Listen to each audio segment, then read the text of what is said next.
क्या आपने कभी गहराई से इस बात पर विचार किया है कि जो मनुष्य स्वर्ग पाने की लालसा रखता है वही इस धरती पर नरक जैसा जीवन क्यों भोगता है? जो हर दिन ईश्वर से सुख की प्रार्थना करता है वही सबसे अधिक आंसुओं में क्यों डूबा रहता है?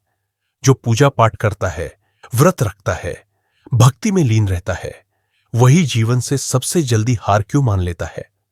कहीं ऐसा तो नहीं कि हम ईश्वर को गलत पते पर ढूंढ रहे हैं? कहीं ऐसा तो नहीं कि हमने भक्ति को प्रेम के बजाय एक सौदा मान लिया है? हमारी सोच ऐसी हो गई है कि मैं जप करूंगा तो तू मुझे देगा, मैं मांगूंगा तो तुझे सुनना ही पड़ेगा। और जब ईश्वर हमारी नहीं सुनते तो हम शिकायत करते हैं कि जीवन में कितना अन्याय है। किंतु कड़वा सत्य यही है, इस कलयुग में लोग इसलिए दुखी नहीं हैं कि भगवान निष्ठुर है, बल्कि इसलिए दुखी हैं क्योंकि उन्होंने अपनी भीतर की दिव्यता को भुला दिया है। आज लोग प्रार्थना नहीं करते, वे सौदेबाजी करते हैं। वे अब कर्म पर विश्वास नहीं करते, वे केवल भाग्य को कोसना जानते हैं। और सबसे बड़ी बात, वे ईश्वर से प्रेम नहीं करते, वे ईश्वर के साथ व्यापार करते हैं। कभी गौर कीजिएगा, हर इंसान अपनी सुविधा के अनुसार अपना धर्म चुनता है।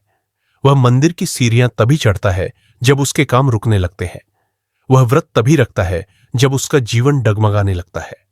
यानी भक्ति अब समर्पण का भाव नहीं रही, वह मुसीबत से बचने का एक समझौता बन गई है। इसीलिए जीवन में दुख बढ़ा है, क्योंकि जहां भक्ति में मिलावट होती है वहां ईश्वर की कृपा का प्रवाह नहीं हो सकता। आप गीता से लेकर उपनिषद तक कोई भी ग्रंथ उठा ले, अर्थ एक ही है। जो फल की आसक्ति में फंसकर कर्म करता है वह बंध जाता है। और आज के मनुष्य की विडंबना देखिए, वह सांस भी लेता है तो फल की चिंता पहले करता है। यहां तक कि उसने भगवान को भी अपने फायदे के तराजू में तौलना शुरू कर दिया है।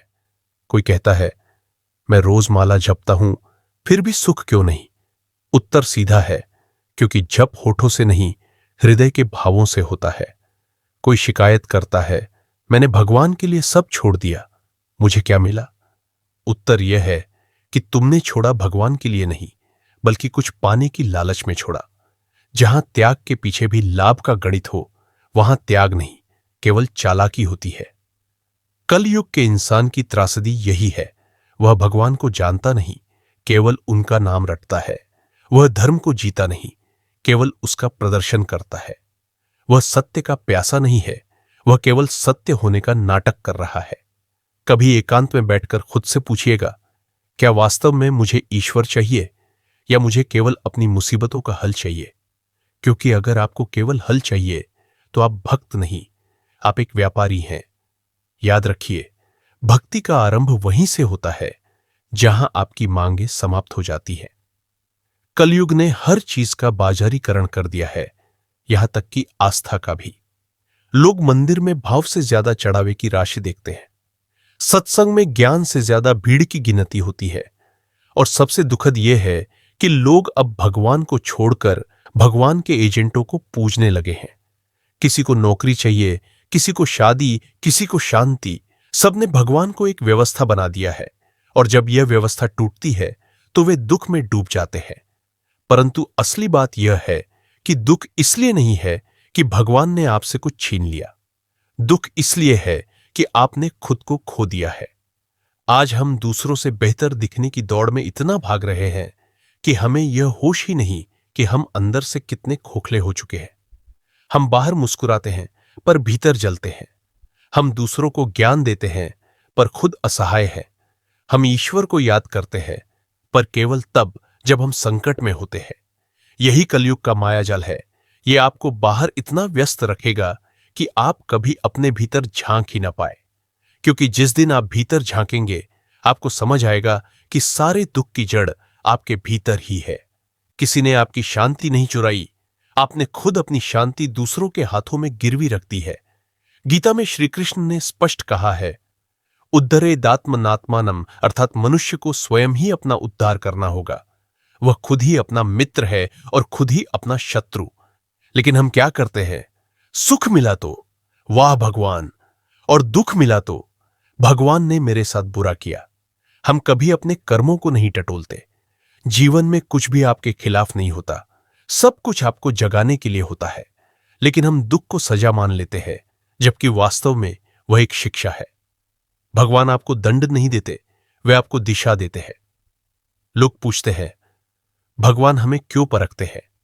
सत्य तो यह है कि भगवान कभी नहीं परखते। हम अपने ही कर्मों की गूंज सुन रहे होते हैं।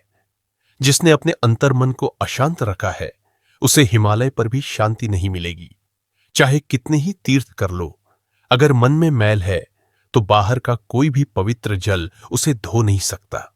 दुख का मूल कारण गरीबी या बीमारी नहीं है। दुख का मूल कारण है अपेक्षा।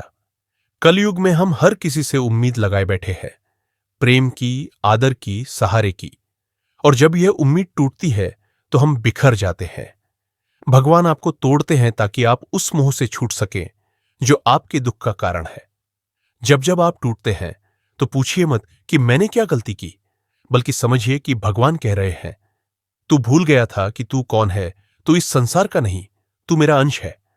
आजकल लोग कहते हैं, प्रभु मेरे दुख हर लो, पर सोचिए, अगर जीवन से दुखी चला गया तो ज्ञान कैसे उपजेगा? सुख मन को सुला देता है और दुख मन को जगाता है। दुख वह हथौड़ा है जिससे ईश्वर आपके अहंकार की पत्थर जैसी परत को तोड़ते हैं। इसलिए भागिए मत। दुख को अपना दुश्मन मत मानिए, वह आपका सबसे बड़ा गुरु है। वह आपको धैर्य सिखाता है, करुणा सिखाता है। गीता में कहा गया है, जो सुख और दुख को समान भाव से देखता है वही मुक्त है। जब आपकी चेतना ऊंची उठ जाती है तो दुख आपको छू भी नहीं पाता। भक्ति का अर्थ मंदिर में सर झुकाना नहीं है। भक्ति का अर्थ है अपने अहंकार का सर काट देना।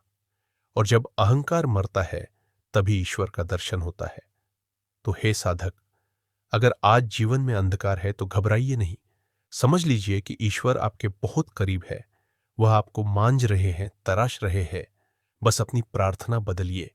यह मत कहिए कि दुख मिटा दो, बल्कि कहिए, प्रभु मुझे इतनी समझ दो कि मैं इस दुख के पीछे छिपे तुम्हारे इशारे को समझ सकूं। मैं अपनी हर परिस्थिति को स्वीकार करता हूं।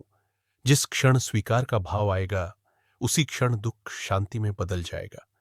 और यही शांति ईश्वर का असली स्वरूप है। मिलते हैं आपसे अगले ज्ञानवर्धक वीडियो में। भक्त संग भगवान यूट्यूब चैनल को सब्सक्राइब करना ना भूले। तब तक के लिए धन्यवाद।